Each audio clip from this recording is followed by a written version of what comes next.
لا الہ الا ہو۔ یہ اعلان تھا کہ صاحب عرش کلام کر رہا ہے۔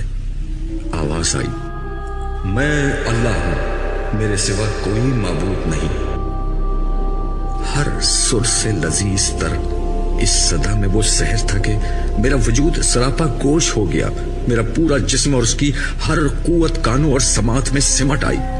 میں مزید کچھ سننے کا منتظر تھا، مگر گفتگو میں ایک وقفہ آ گیا تھا۔ مجھے احساس ہوا کہ شاید اب مجھے کچھ کہنا چاہیے۔ جو پہلی بات میری زبان پر آئی وہ یہ تھی، مالک، زندگی میں یہی ایک حقیقت تو جانی ہے۔ میری یہ بات میرے اپنے کان بمشکل سن سکے تھے، مگر حاضر و غائب کے جاننے والے اور دلوں کے بھید پا لینے والے تک وہ بات پہنچ گئی تھی۔